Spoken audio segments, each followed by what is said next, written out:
আবার এক নতুন বছর শুরু হয়েই গেল, আর তুমি আবার 365 দিনের একটা বছরকে বরবাদ করে ফেললে।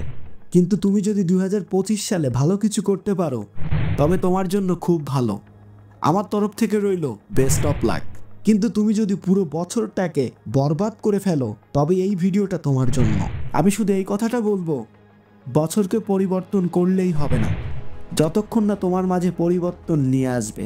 তাই 4 বছর লেগে যাক আর 10 বছর লেগে যাক, কারো কোনো কিছুই যায় আসবে না যতদিন না নিজের মাঝে পরিবর্তন না নিয়ে আসবে।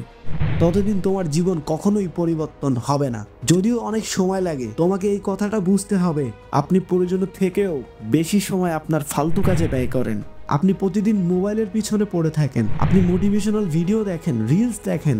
এই ভিডিও দেখে আপনি বুঝতে পারেন, কিন্তু তারপরেও আপনার জীবনে কেন পরিবর্তন আসে না? আপনার সমস্যাটা কোথায় এটা আপনাকে বুঝতে হবে। এই ভিডিও কোনোদিন তোমার জীবনকে পরিবর্তন করবে না। যদি পরিবর্তন করতে হয় তবে নিজেকে বদলাও, নিজেকে পরিবর্তন করো। তোমাকে এটা বিচার করতে হবে কোন কাজটা করলে তোমার মাঝে পরিবর্তন হবে।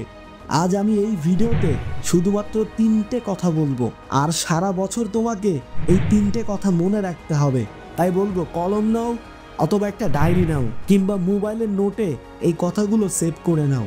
আর তুমি যখন ডিমোটিভেট হয়ে যাবে এই কথাগুলো তোমাকে মনে রাখবে। নাম্বার 1, সবথেকে গুরুত্বপূর্ণ, এই বছরে তুমি যে কাজ করবে পুরো মন দিয়ে করবে।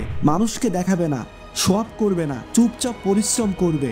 আর যদি কোনো কাজ তোমার হাতে আসে ওই কাজটাকে মন প্রাণ দিয়ে করো, মাঝপথে কখনো থেমে যেও না। আর যে কাজে তোমার মন বসে না সেই কাজ শুরু করো না। আর যে কাজ তোমার ভালো লাগে সেই কাজ শুরু করো, মাঝপথে কখনো থেমে যেও না। যদিও দেরি হয় সেই কাজটাকে শেষ করো। এই বছরে তোমাকে সিরিয়াস হতে হবে। তুমি পড়াশোনা করছো কিংবা চাকরি করছো, তুমি যে কাজই করো তোমাকে সেই কাজটাকে পুরোপুরি মন প্রাণ দিয়ে 100% দিয়ে কাজ করতে হবে। নাম্বার 2, প্রতিদিন তোমাকে 10 মিনিট করে ব্যায়াম করতে হবে, এক্সারসাইজ করতে হবে। সকালে উঠো, দৌড়াও, নিজের শরীরকে কষ্ট দাও। তুমি দেখবে তুমি যখন নিজের শরীরকে কষ্ট দেবে তোমার শরীর তোমার সাথে কথা বলবে।